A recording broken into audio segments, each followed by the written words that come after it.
want to start a YouTube channel in 2022 and you don't have the slightest clue of what kind of channel you want to start, well then that's one of the questions that I've been recently been asked a lot is, if you had to start all over and make a YouTube channel in 2022, what advice would you give yourself? And so I'm going to give you guys my 3 best advice that have really helped me realize. So that's it. Let's get started. I hope you guys like the lights in the background. So another thing is, before I even start, one of the things that I always want to ask myself, and that I wished I would have asked myself when I first started, is, why am I doing this? Your whys.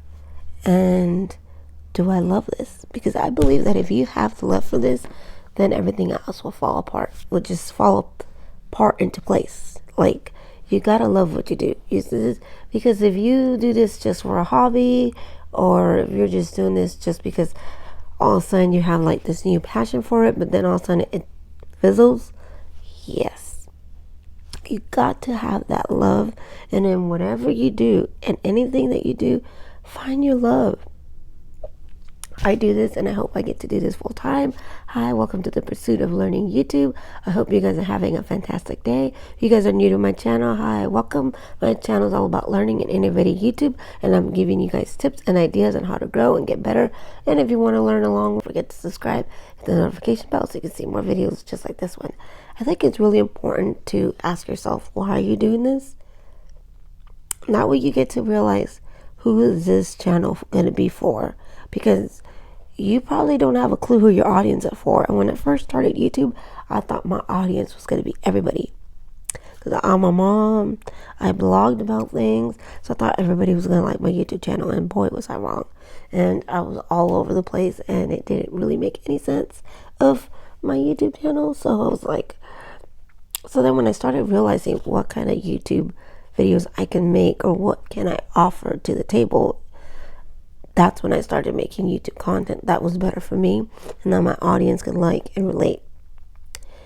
And one of the things that I always suggest is, also tip number 2, is writing down 10 things you like and that you're really passionate and you're really good at.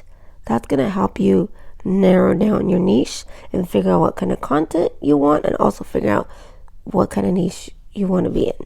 So, for instance, if you're good at photography, if you like cooking, if you like art, if you like gardening, or you're a blogger, or whatever it might be, then second is watch other videos of those people within that niche. So type in your titles of whatever it is. Like, for instance, if you love photography, type in photography 101 or photography for beginners, and start looking at different people who do the same thing that you're interested in, and start watching their videos and start figuring to see if that's really something you're interested in. Do I really have a lot of knowledge in this? You know, because you'll start to realize, like I did, one of mine was photography, and I was like, I just have the basic knowledge, but I really don't have like a full-on course knowledge where I can be like, yeah, I can teach this, or I can do this really, really, really well. So you'll start to see that, and that's how you're going to narrow it down to see if it's a good fit for you, if this is really something you want to do, and it's really going to help you. So research your videos before you do your videos. Then just press record after that. Just press record. But one of the things that I wish I would have told myself was not only to slow down, but to think about what I was going to say and script it, or do a bullet point, whichever you prefer. Because sometimes I would just like try to memorize it in my head, and then when I came back to the video, I was like, what was I talking about again? Do you guys remember? And that happens a lot more than once. You know, you think you're not camera shy and you think you're camera ready, then all of a sudden you press record and you're just like, I forgot about that, you know? And so it's always good to take notes and write down and script what you want to talk about, because I think that's what's helping me the most and helping me realize what I need to do to get better at this YouTube channel. So script research before you do your video and just press record. And try doing this journey with me. So one of the things that I've been doing is researching my titles before I start making any videos, because that's going to give me a general idea. That's number 2, is going to give me a general idea of, is my title a really popular title? Are people really searching for it? And is it something that I can really relate and talk to about? And do I really want to talk about this? Because you may think you might want to talk about it, but then when you get on camera and you're just like, oh, yeah. What was I going to say again? Can you guys help me? What was I talking about? And that's exactly what would happen. You would get lost. So I suggest it's also just figuring out different ways to help yourself to see if that's really going to be a good fit for you. And then third is scripting, is either doing a bullet point or scripting, just like how they do in movies, because if you guys don't script, because that was one of my biggest issues that I have for myself, is that I would just write down a little bit of what I wanted to say, but not really, and then try to wing the rest, and it didn't work for me. So something that I realized that I started doing more is writing it down exactly what I want to say, how I want to say it, and then just scripting it. If I have to go back to my notes, I'll let my audience know, hey, I gotta refer back to my notes because I think this is really important for you guys, or vice versa, because it's really important to know that key ingredients you want to talk about. What do you have to offer to your audience? And if you forget the most important thing of what you want to offer to your audience, you're setting yourself up for failure. So I suggest practice makes perfect. What I practice is reading it in my mirror. I go to the mirror, or I do a video run through. So I'll just read what I'm gonna say, go through it, do a video review of it, and then be like, okay, that's what I want to talk about. That sounds good. I'm ready. And I just start filming right after that, because I feel like preparing myself a little better, doing my research for my video, and that's what's going to help me get a better outcome of my video. So hopefully help you guys, and my last tip is investing in small things that are going to help you grow. So for instance, for me, investing on a ring light was really crucial, because sometimes my lighting was way off. So I'll post down the description of where I got where you can get the same ring light for a really good price. And I love this ring light because it's really good. It comes with like a little button.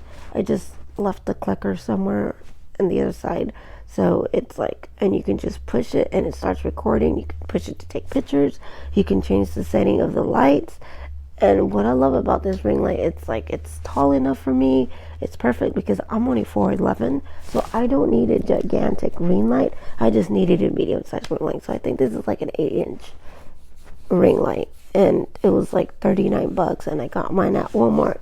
But I also found it even better at Amazon. So I'll post down the description where you guys could even get it you guys self if you guys want.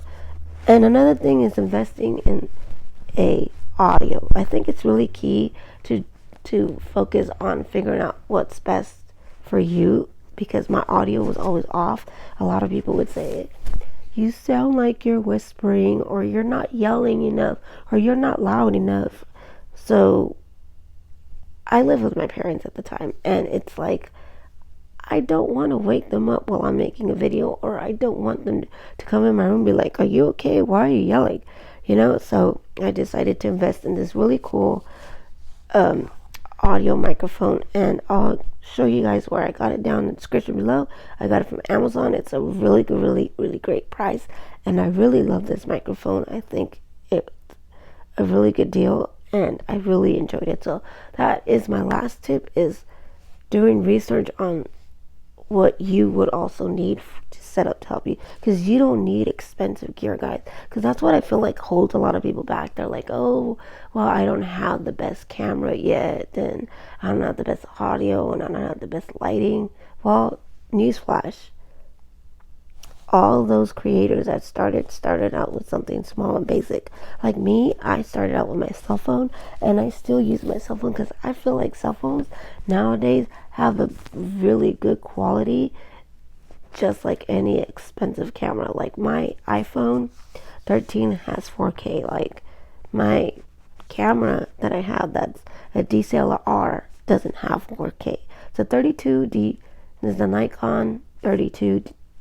It's a Nikon D3200, and it's kind of old, but it's really good camera. It does really do really good video and audio quality, but I can't necessarily use it a lot for my videos because it's either I can't see myself in focus because I'm the one filming myself, and I always have to move myself back and forth just to see if I'm in focus, and it's like the editing process is extra long and extra hard. So it's like, no, I just rather do it where I can see myself, that I'm in focus, and I can just not have to worry about, oh, I'm not in focus, oh, my hair's off, or whatever it is, vice versa. So this is why I like using a cell phone, because cell phones nowadays have really good quality of video and audio that sometimes you may not even need a microphone, but it's always good just in case. So I always say increase your budget as you grow, and I guarantee you'll get there.